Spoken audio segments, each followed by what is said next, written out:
Elhamdülillahi Rabbil alemin və salatu və selamu alə Rasulillah. Əziz dostlar, Allah Teala Quran-ı Kerimdə buyurur ki, Qulilhamdülillahi bəl əksəruhum la yəqilun. De, aləmlərin Rəbbi olan Allaha həmd olsun, lakin insanların çoxsu bunu bilməzlər. Və əgər biz Quran-ı Kerimin ayətlərinə nəzər salsaq, görərək ki, çox yerdə Allah Teala insanları məzəmmət edir və insanların çoxluğun məzəmmət edir. Məsələn, bu kimi ayətlərdən Allah Teala buyurur ki, Lə ya'ləmun, lə yəşkurun, lə yəqilun. Yəni, insanların çoxu bilməzlər, çoxu anlamazlar, çoxu şükür etməzlər. Əksinə olaraq baxanda isə görürsən ki, insanların azı nədir? Haqqa bilirlər. Və qalilun min ibadiyyəş şəkur. Mən qullarımdan çox az bir hissəsi şükür edən olur. Deməli, biz buradan o nəticəyə gəlirik ki, baxanda görürsən, həqiqətən də Allah tadır ki, insanların çoxu insan mübahisə eləməyi sevir, insan səbirsizdir, insanların çoxu bilməz. Artıq biz burada bu nəticəyə gəlirik ki, birincisi, insanda əsl naqis sifətlərdir.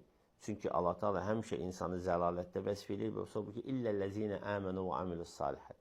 Demək, insanda əsl naqis sifətlərdir, illa ki, özün tərbiyə edib, onu düzəlir, yerdən çıxan bir xam mal kimi.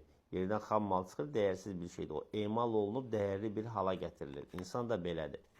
İkinci yöndən, çoxluğun halı belədir. Yəni, çoxluq islah olmamış bir haldadır və yaxud da islah olsa belə, onda çoxlu naqisliklər qalmaqdadır. Böyük İslam əlimlərindən olan İmam Əhməd ibn Həmbəl rahiməhullah Hatimə deyir ki, insanlardan necə salamat qala bilərəm? Deyir ki, insanlardan salamat qalmaq üçün onlara malını xərclə, onların malından götürmə. Onların ehtiyaclarını ödə, öz ehtiyaclarınla onları mükəlləf etmə. Və qoy onlar sənə əziyyət versin, sən isə onlara əziyyət vermə. Deyir, bu çox çətin bir şeydir.